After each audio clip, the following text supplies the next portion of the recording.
Assalamualaikum warahmatullahi wabarakatuh. Berjumpa lagi dengan saya, Syarif Bima. Oke, pada kesempatan kali ini kita akan membahas video yang berkaitan dengan masih tentang koperasi. Ya, pada video-video sebelumnya kita sudah membahas beberapa tema mengenai koperasi itu bukan Bang Emok. Ada 2 video, linknya bisa teman-teman saksikan di sini. Selanjutnya ada mengenai tontonan wajib bagi para pelaku koperasi. Selanjutnya ada juga yang membahas tentang dasar-dasar hukum koperasi syariah. Nah, ada yang terlewat, yaitu mengenai kegiatan koperasi syariah itu sendiri. Nah, kenapa video ini penting? Karena memang menurut kami dengan video ini tujuannya adalah menepis anggapan bahwa koperasi itu sederajat dengan Bang Emok atau dipersamakan dengan Bang Emok. Menurut kami itu adalah pendapat yang kurang pas atau bisa dibilang agak keliru. Oke, tapi sebelum kita melanjutkan pada pokok bahasannya, tidak lupa kami mengingatkan agar rekan-rekan sejawat, sahabat, teman dimanapun berada, klik dulu tombol subscribe-nya dan jangan lupa hidupkan juga lonceng notifikasinya sehingga teman-teman tidak akan ketinggalan ketika kami mengupload video-video terbaru berikutnya.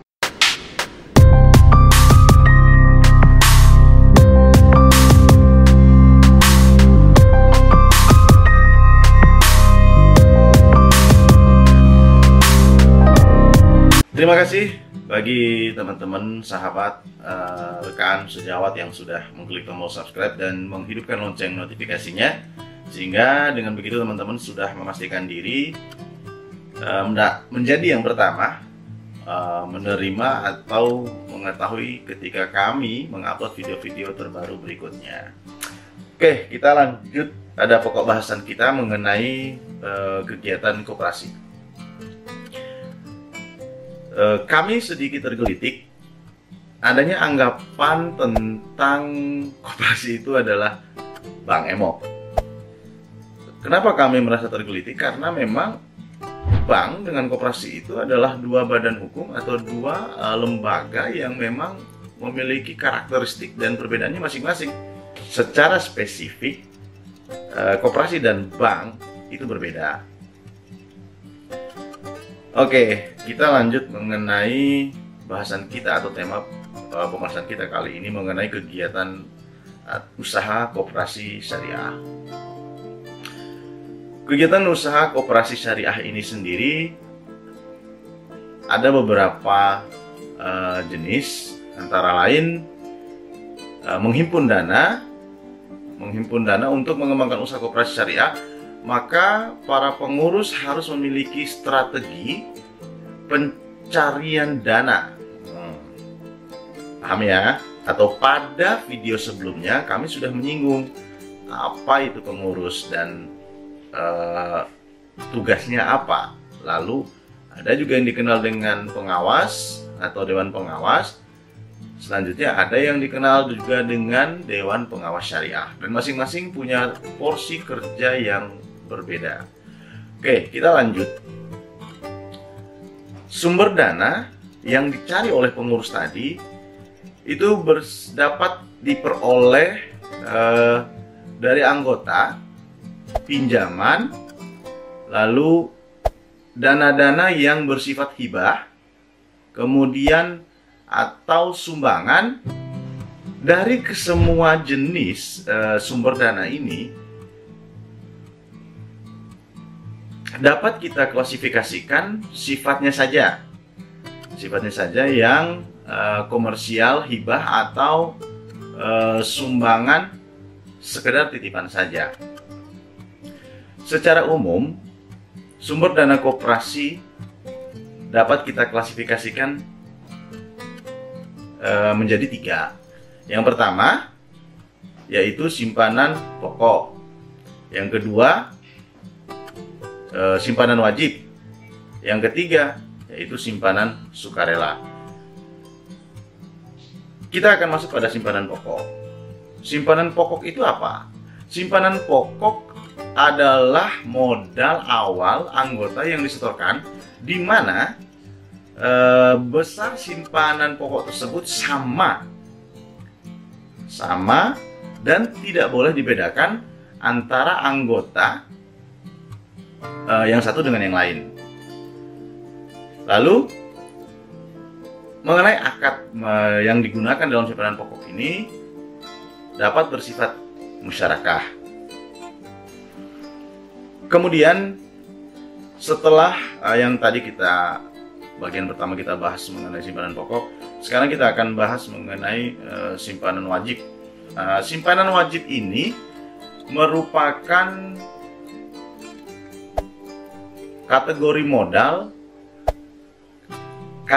modal koperasi sebagaimana simpanan pokok yang di awal tadi kita singgung, di mana besar kewajibannya diputuskan berdasarkan pada hasil musyawarah anggota, serta penyetorannya dilakukan secara kontinu setiap bulan sampai dengan seseorang dinyatakan keluar dari keanggotaannya dalam koperasi syariah tersebut.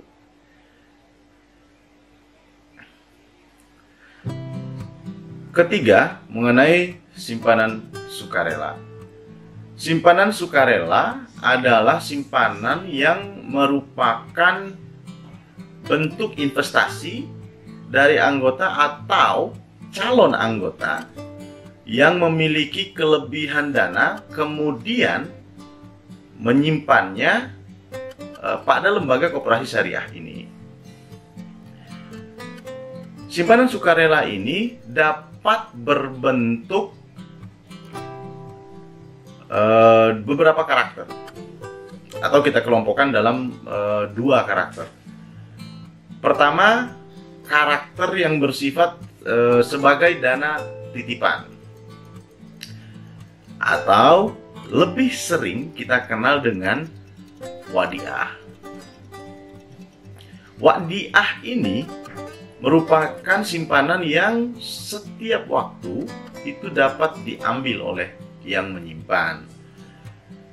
Titipan wadiah terbagi atas dua macam, yaitu titipan wadiah amanah, kemudian titipan wadiah yad domamah. Karakter kedua yaitu bersifat investasi yang memang ditujukan untuk kepentingan usaha.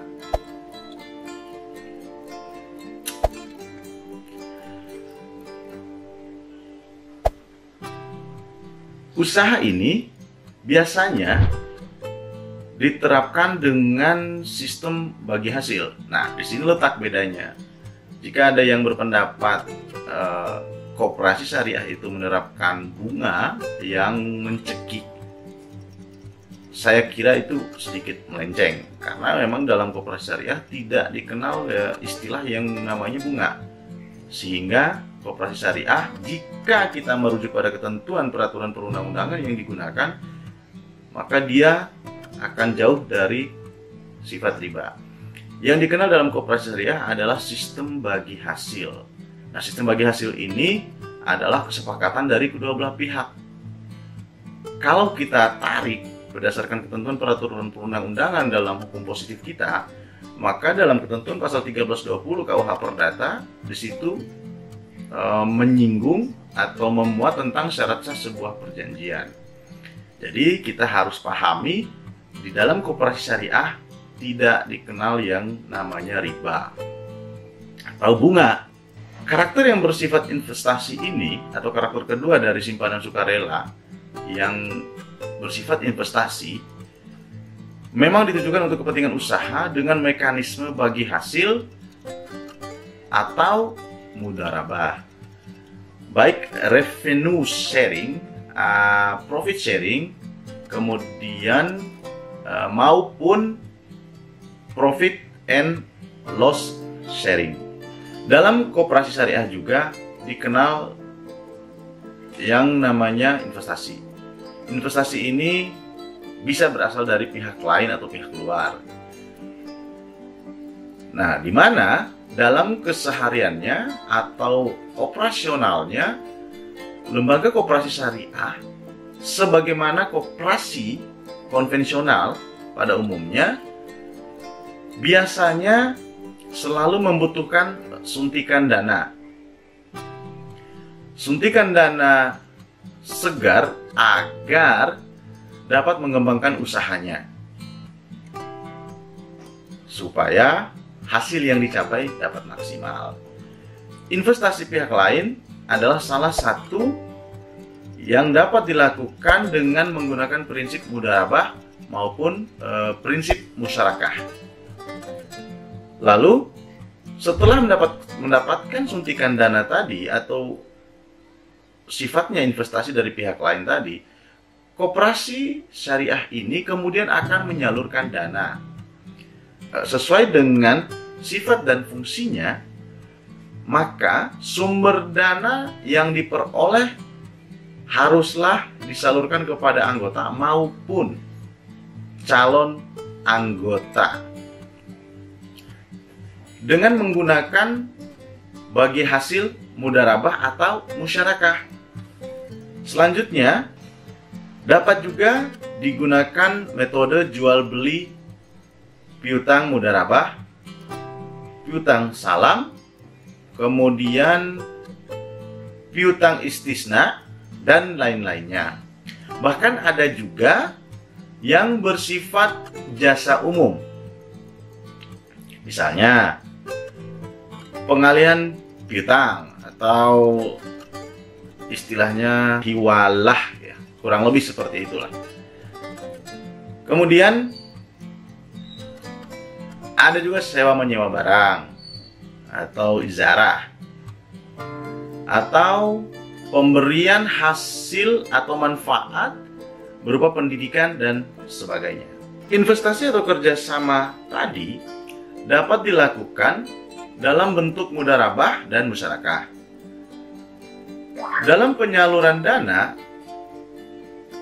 dengan bentuk mudharabah dan musyarakah, koperasi syariah berlaku sebagai pemilik dana atau istilahnya sahibul mal. Sedangkan pengguna dana adalah pengusaha. Ingat, pengusaha. Sehingga asumsi kita, pengguna dana ini harus dapat memanfaatkan dana yang diberikan dengan sebaik-baiknya agar usaha yang digunakan atau yang dikelola itu dapat berkembang dengan sehat dan pesat ke depannya, sehingga dalam pengembalian dananya itu tidak terjadi atau tidak muncul kesulitan atau terhambat dalam proses pengembaliannya. Kerjasama ini dapat dilakukan dengan mendanai sebuah usaha yang dinyatakan layak untuk diberikan modal. Contohnya untuk pendirian klinik, kantin, tos serba, lalu usaha-usaha sejenis lainnya. Kita melangkah ke istilah jual beli atau al-ba'i.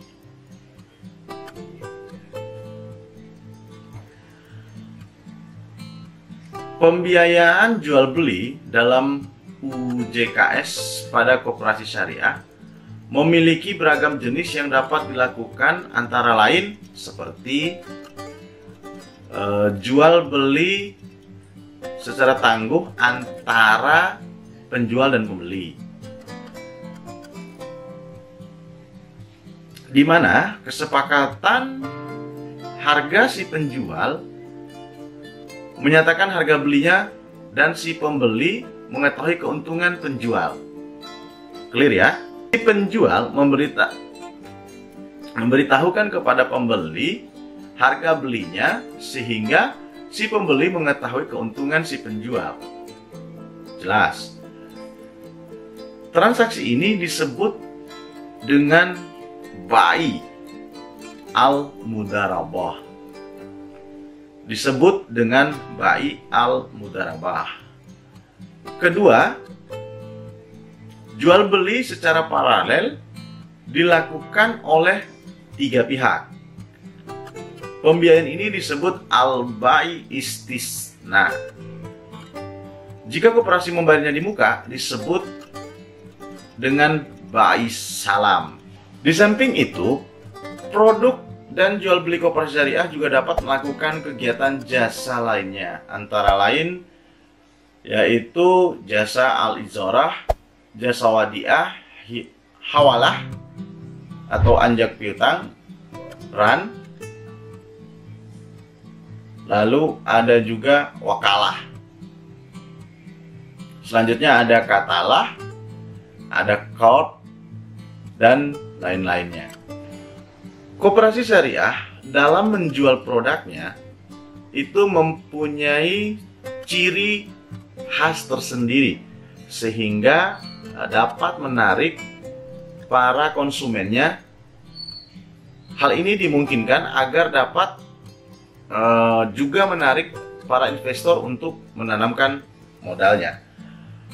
Koperasi syariah menurut hasil penelusuran kami kurang lebih memiliki beberapa ciri khas, yaitu contoh, ada yang menggunakan dananya untuk menjual produk yang itu berbentuk rumah bersubsidi. Kemudian produk akad yang digunakan adalah mudharabah. Sumber dana yang digunakan misalnya dana dari pinjaman tadi atau investasi pihak lain. Target pasar atau marketnya, koperasi syariah ini diberikan kepada yang sudah menjadi anggota maupun pada calon anggotanya. Jenis akadnya dari koperasi kepada anggota. Lalu jangka waktu yang digunakan, berapa lama harus ditunaikan oleh anggotanya. Itu tergantung sungguh pada kesepakatan yang telah dibuat antara koperasi dan anggotanya. Keuntungan. Berbicara mengenai keuntungan ini, tingkat keuntungan yang mau diambil atau margin atau bagi hasil, kata lainnya nisbah, itu semuanya kembali lagi tergantung sungguh pada kesepakatan antara lembaga koperasi dan anggotanya. Persyaratan yang digunakan, tidak sedikit koperasi yang akan memberikan pinjaman kepada anggota maupun calon anggota dengan menggunakan agunan. Tetapi tidak pula sedikit koperasi yang memberikan pinjaman kepada anggota maupun calon anggotanya dengan tidak menggunakan jaminan, atau dengan kata lain hanya menggunakan unsur kepercayaan saja atau trust tadi. Mitigasi resiko yang sering kali kita jumpai adalah dapat berbentuk asuransi atau ditanggung oleh kedua belah pihak, baik itu koperasinya atau anggotanya. Kemudian kita akan masuk pada bagi hasil. Sistem bagi hasil atau pola bagi hasil ini sering kali kita temui disalahartikan oleh beberapa orang. Nah, antara lain ada yang menyebutnya dengan riba, ada yang menyebutnya juga dengan bunga. Padahal ketika kita mengetahui dengan jelas yang dimaksud dengan bagi hasil, maka otomatis pendapat yang tadi akan gugur dengan sendirinya. Di dalam sistem distribusi bagi hasil, pendapatan yang dimaksud di sini adalah pembagian pendapatan atas pengelolaan dana tadi yang diterima oleh koperasi syariah dan dibagikan kepada para anggotanya. Anggota di sini adalah anggota yang sudah memiliki simpanan yang di awal tadi kita jelaskan 3 jenis simpanan: wajib, pokok, dan sukarela. Atau kepada para pemilik modal yang dalam bentuk mudarobah dan musyarakah. Sedangkan pembagian yang bersifat tahunan atau dalam kurung periodenya khusus, maka distribusi pendapatan tersebut termasuk dalam kategori sisa hasil usaha. Nah, kalau berbicara sisa hasil usaha, biasanya sering kita lakukan dengan atau sambil senyum-senyum, karena pasti berbicara mengenai sisa hasil usaha mempunyai daya tarik tersendiri.